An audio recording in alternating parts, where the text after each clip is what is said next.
Hi, Johnny. It's Jason Curtis speaking. How are you? I'm good. How are you, man? Excellent. Sorry I couldn't get down to you firsthand. Okay. Having a deadline day. You know the joys of printing. But all the lines are dead. We know the feeling. Yeah, that's because I think the last time you were in Cape Town, I hooked up with you and up at in Long Street. That's right. That's right. But are you well? Otherwise, I hear good things. No, it's very, very good. Everything's going very good. Yeah, it's almost very well. I think it seemed in some ways that you had your pace had slowed a little in the last couple of years. Yes. But I think that's purely just from an outsider's point of view. I'm sure you feel as busy as ever. But no, I'm thundering at the moment. I have huge what you might call parallel universes running together. Right. Touring, writing. I've got a documentary I'm doing. I've got a little, 4 years ago I invested in another environmental business, which has also taken a lot of my time. Right. And it all comes together at the same time. Internet site in March next year, which we're busy putting together at the moment. Okay. So it's just a crazy time. Yeah, my father and my husband. It's yeah, you do. You got to do all the normal stuff as well. Yeah, yeah, and now obviously you've your base that you built over the last 3 decades really. Once you in every part of the world that you've created that fan base, it would seem. So you're torn between places as well at the moment. Sure. Because you've just come back from France and then you're going back, I understand. No, we're going back again. This is my 6th trip this year. My word. Yeah. And they still love you as much as they did, back in the day, surely. Well, yeah, we're getting all their kids now because they're much older. It's true. Yeah, you don't think of a God like that. Yeah, true. You got. Well, would you classify them as second generation, or would you? They would be. Hey? Yes, I'm a second generation. True. But it certainly sounds like you obviously with the amount of stuff going on, you are clearly enjoying it as much as ever. Yes. It's also when you're young, you have your expectations are. A balance or a mixture of what you think is possible and what is happening out there, and you never know how to. And as you get older, you realize that in fact, it's much more simple than you thought. Yeah. It gets a bit easier. Your expectations are not as dramatic, and you're not as disappointed as you were when you were younger, because you had these huge high hopes for what you were doing. Yes. And I think as an older musician and as an older human being in the world, having I've been around for 30 years as a musician. Yeah. My first hit single was in 1976. My word, you forget that. That was a Friday. So it's helped me to really learn what to expect and not to expect too much. And so I think that has really given me more space to operate and to feel more comfortable and not to be as frenetic and as paranoid as you get. Sure, but and what's interesting to me is that you haven't become cynical. Well, I'm sure we're all the older we get, the more cynical we become. But knowing the business as well as you do, you have every reason to be a little more pessimistic, I suppose. Yeah, and circumspect, but also being able to control more of my own life. And my own publishing company. Yeah, that's been critical to you for a long time. Hey, you've been pushing for that. Yeah. Yeah, and doing my own, having my own, paying for my own record, owning the master tape, licensing my product, doing all that stuff. Yeah. It just gives you more control, more confidence. Yes. Feel a little bit more, I don't know. I think feel more centered. Yes. When you are in flying in the wind, you don't know if the company's going to give you a video. Sure. The company going to give you a launch? Is the company going to... Do they like you this week? Yeah, that kind of thing. Do they like you this week? All that stuff. You never know. You're always, as an artist in the beginning, you're always very subject to... You're on the back foot, yeah. Yeah, and here I have much more control. Also, it's not, I don't have to worry about another band. True. I did this album on my own. There's good and bad parts to that, obviously. Yes. Because, yes. With the band, they take half the responsibility for crap. Yeah, true. And also just the workload, is shared. You've got to, instead of me having to play the piano with my two fingers. Yeah. You got a keyboard player who could not only play the piece but offer up, 100 million variations of it. Yeah. Part of the band and get the artist royalty for it, and you'd have or a bass line. The bass player would play, do you like this? What do you think of this? I feel it should be this. I'm a bass player. Yes. I feel that the kick drum shouldn't shift this way, and they shared it. They shared the responsibility of that whole production process with you. Which is big. So with the solo album, it's not like that. You have to do everything. The buck stops with you. Yeah. Quite literally. Yeah. But I mean, with that, when it works, obviously, it must be hugely rewarding for you as a musician because, as you say, you tinker with two fingers, and you prove to yourself that it's not to prove that you that you could do without, but the fact that you were able to.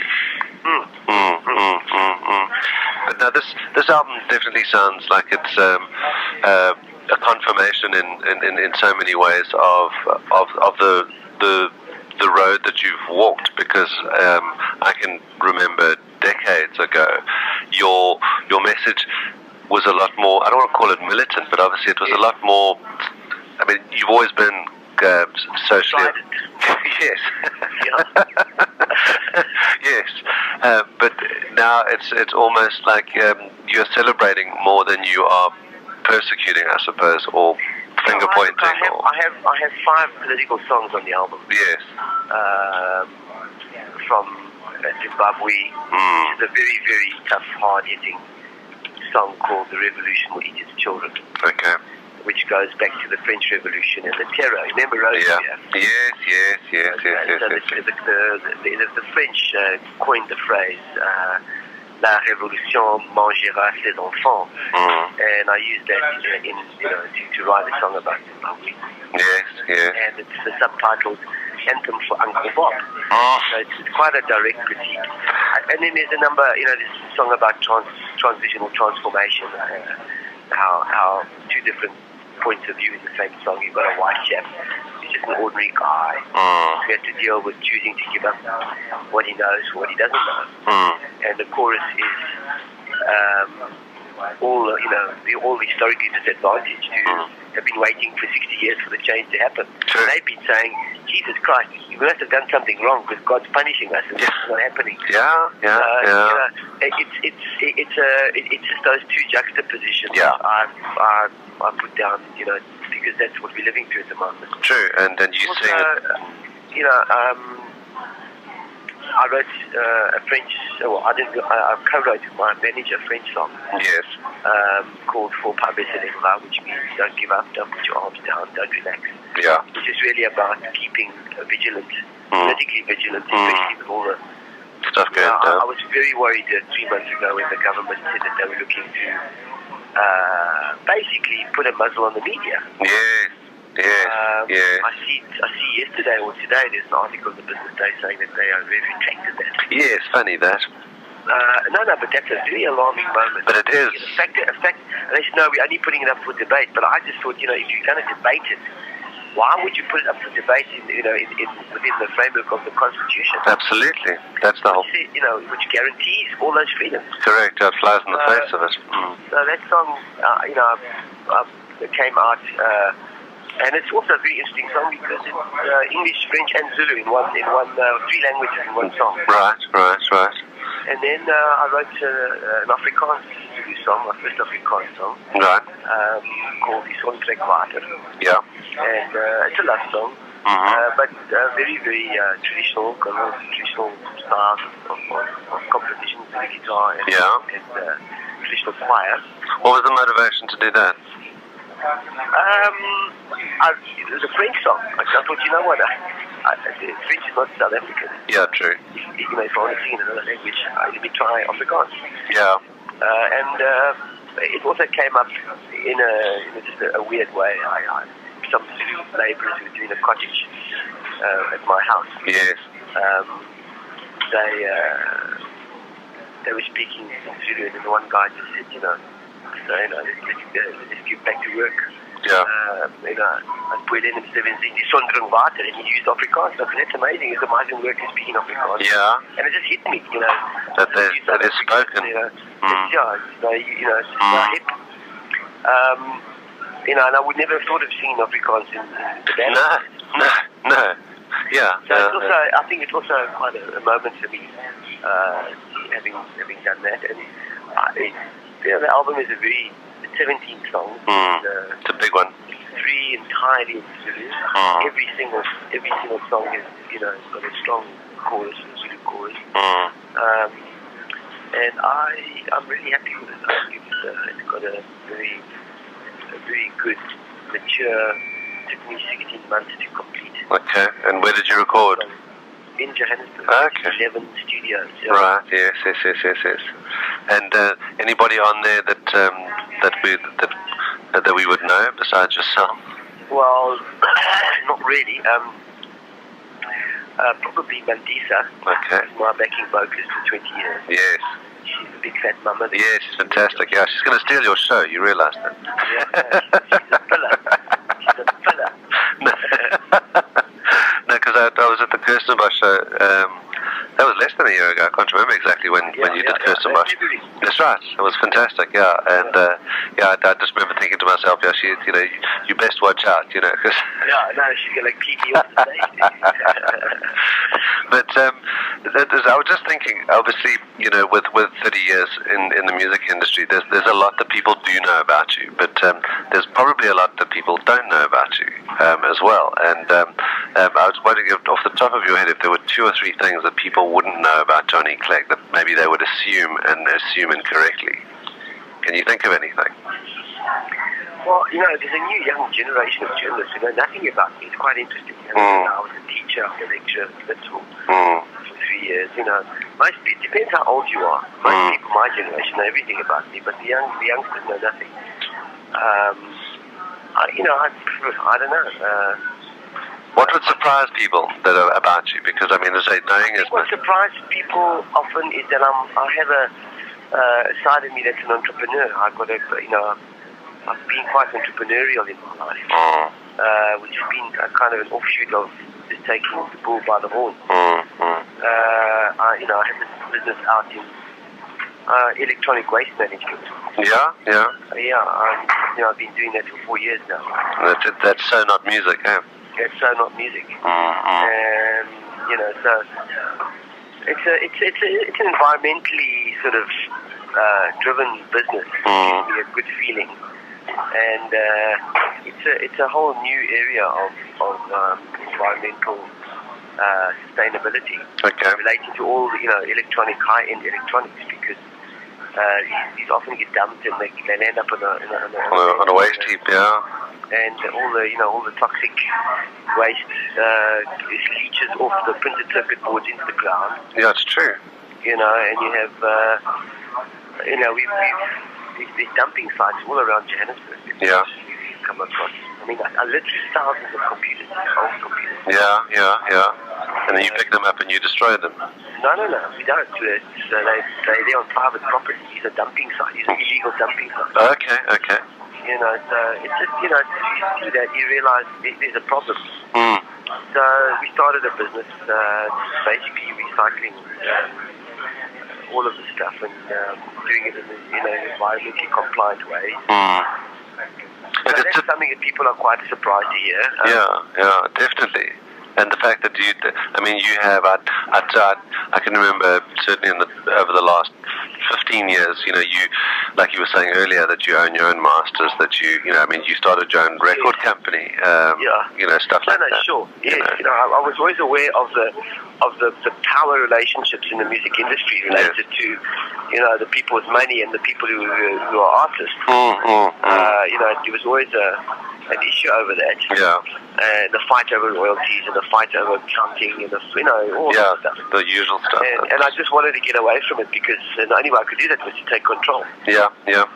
Now, for you, being as vocal as you are, what gives you hope, I suppose, is the word, moving forward? If you look into 2007, what excites you about being Johnny Clegg in South Africa circa 2006, 2007? Well, I've got a lot of projects I'm doing. Obviously, I chip away at a rock. Yes. I have a documentary that I started 6 years ago, which I'm still busy finishing. Yeah. Called The Last Dance of a White Zulu, which is a kind of a tongue-in-cheek working title. Okay. But it's really it's about Zulu masculinity and issues of anthropology, which I'm very interested in. Yes, because you studied. I still dance on the weekends at the hostels. Yeah. And I think really it's for me a matter of continuity, just keeping things going. My kid is finishing matric now, and he's going to go off into the big world. Also, I'm watching other things in my spiritual, what you might call my personal development. Yeah. I'm interested in a lot of different developments in the world. I'm fascinated by all forms of extremism and fundamentalism as human behavior, and that somehow it's been triggered, by globalization and been triggered by a whole lot of issues, and triggered also by the information age. Yeah, very much. Information is accessible, and so I'm interested in genetics. A lot of things I'm reading up on at the moment. So I think what the world holds for me really is the possibility that I can get to understand more than less of what motivates a lot of the things that are going on at the moment. I'm very fascinated by that, and it sustains me. I'm completely nourished by books and stuff that I read on this. It's an exciting time generally, but a busy time too. But as I say, that certainly, I think when you look back over the last 30 years and you look at the new album as being the next step, there's clearly many steps still to take, that's the thing I celebrate the most, is that there was a time when I thought, okay, well, if you did stop doing it, and if you decided to take up gardening full time, that no one would begrudge you that. No one would begrudge you that. Well, my management has just booked the Albert Hall. Oh, fantastic! We'll be in London next year. Oh my word, that'll be lovely, huh? There's still lots of life left in the old horse. That's good to hear, and I think your fans are grateful for the fact that you are as interested in life as you say, because I think it serves us all at the end of the day. But thank you so much, Johnny. I appreciate your time. I'm going to be chatting to your management as well, because we're hoping that you'll be in the country in January, because we'd like to do a shoot with you. But I'll chat to them about that and make sure that... Well, I'm going to be down in the Cape anyway on holiday with my kids. I'm going to Clegg for a while, then Swakopmund. And then back down to the Cape. I think I've got a New Year's concert here in Cape Town. Okay, that's good to know, because they're going to start talking to them now, so perhaps, it would be a half-day shoot, or not even a half-day shoot, but it would be for the cover of Jet Club, which would be, it's a great vehicle, because we're printing 1.4 million copies, so it's getting to the right people, Very nice, that's very nice. But thank you for your time again. Cool, man. And enjoy your weekend. And you too. Thank you so much. Cheers, Johnny. Bye-bye. Bye.